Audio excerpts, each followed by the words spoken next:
Sir, आज high court से बड़ा फैसला आया है, पहली प्रतिक्रिया आपकी। हाँ, इस फैसले की प्रतीक्षा थी, इसलिए कि 5 जुलाई को ही सुनवाई पूरी हो गई थी, जजमेंट रिजर्व था और आज 3:15 बजे ये जजमेंट डिलीवर कर दिया गया।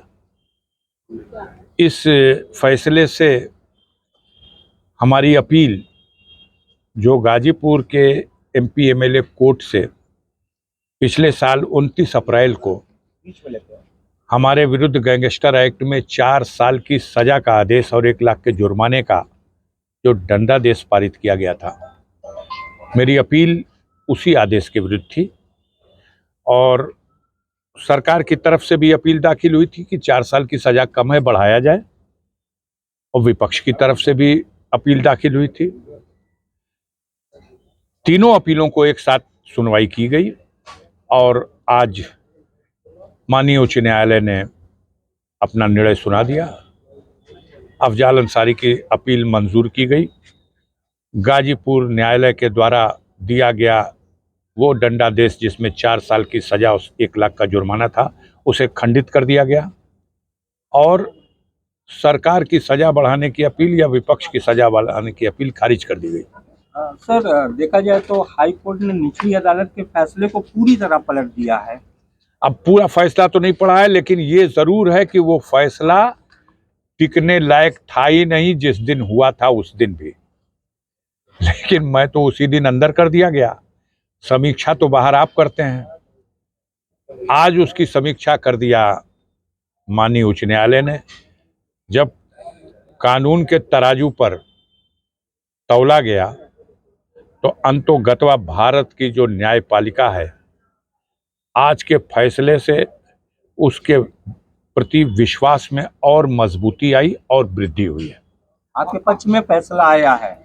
पिछले वर्ष जब फैसला निचली अदालत में आपके अगेंस्ट आया था तो आपके सियासी जीवन में एक ब्रेक जैसा महसूस हुआ होगा, और आज क्या ये ठहराव खत्म हो गया? नहीं, वो ब्रेक तो आया। आपको पता है कि 29 अप्रैल को सजा हुई और उसी दिन से मेरी सदस्यता खत्म हो गई। 14 दिसंबर को, पहले तो 24 जुलाई को माननीय उच्च न्यायालय इलाहाबाद ने मेरी याचिका जो अपील थी वो सुनवाई के लिए मंजूर की, मुझे जमानत दे दिया और 27 तारीख को मैं जेल से बाहर आ गया। लेकिन फिर मैं सुप्रीम कोर्ट गया क्योंकि सजा का आदेश निलंबित होना जरूरी था। उतने दिन सजा याफ्ता बना रहूं तो न चुनाव लड़ सकता था, न संसद के पद पर बहाल हो सकता था और न समाज में ही मैं अपने आप को एक स्वच्छ व्यक्ति मान सकता था। मैं सुप्रीम कोर्ट गया, माननीय सर्वोच्च न्यायालय ने ही इस सजा को, उसकी अपील तो नहीं सुन सकता था, लेकिन इस सजा पर रोक लगाई जाए इस स्तर पर जब सुनवाई किया था तो प्रथम दृष्टया ये महसूस किया था कि ये सजा का आदेश निलंबित किए जाने योग्य है। और 14 दिसंबर 2023 को ही गाजीपुर के न्यायालय के सजा के उस आदेश को निलंबित कर दिया था माननीय सर्वोच्च न्यायालय दिल्ली ने। उस आदेश के बाद 11 जनवरी को लोकसभा से अधिसूचना जारी करके मेरी संसद की सदस्यता बहाल की गई और मुझे चुनाव लड़ने की योग्यता प्रदान की गई। फिर जो चुनाव हुआ है, मैं चुनाव लड़ा हूं और आगे जो घटनाक्रम हुआ है वो सब आपके सामने है। सांसद जी, ऐसे में आज का जो फैसला आने वाला था, इसको लेकर विपक्ष कई तरह के सपने भी सजे हुए था। सपना आप दिखाते हो, आपने गुड़ा भाग करके बता दिया था। जैसे हम जब चुनाव लड़ रहे थे तो आपने गुड़ा भाग करके बहुत सा संतोष दिया उनको कि देखो, कोई भी आदमी 84 के बाद 2 बार लगातार तो सांसद चुना ही नहीं गया गाजीपुर में, तो ये कैसे चुने जाएंगे।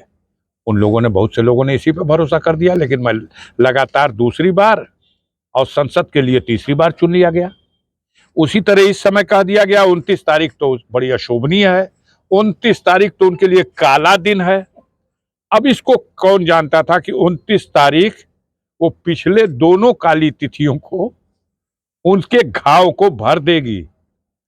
आज की 29 तारीख कितनी शुभ है। आज सावन का महीना और भोले बाबा का प्रिय दिन सोमवार, और आज की 29 तारीख शुभ ही शुभ है। सर, अभी आपने जिक्र भी किया था, इन दो तारीखों के अलावा भी आपके व्यक्तिगत जीवन में भी 29 तारीख बड़ी महत्वपूर्ण है, क्या है? मैंने सब बता दिया, अब उसी को बार बार छोटी सी बात।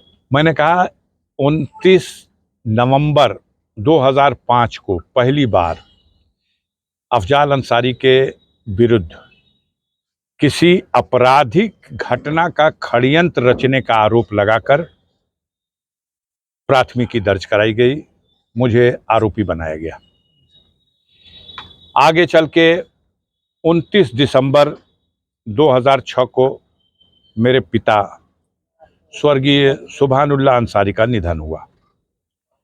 फिर मैंने बताया कि 29 दिसंबर 12 साल बाद, पिता के निधन के 12 साल बाद मेरी माता स्वर्गीय राबिया बेगम का भी 29 दिसंबर को ही निधन हुआ। फिर ये भी मैंने बताया कि मेरे जीवन की एक कठिन घड़ी वो भी थी जब पिछले साल 29 अप्रैल को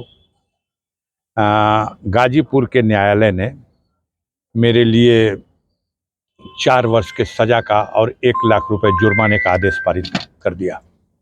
और आज भी 29 तारीख है। यह भ्रम फैलाने की बहुत कोशिश हुई थी कि 29 का दिन तो उनके लिए बड़ा काला दिन है, लेकिन जो ऊपर बैठा है वो विधाता, जो सृष्टि का रचयिता है, जो सबका मालिक है, उसने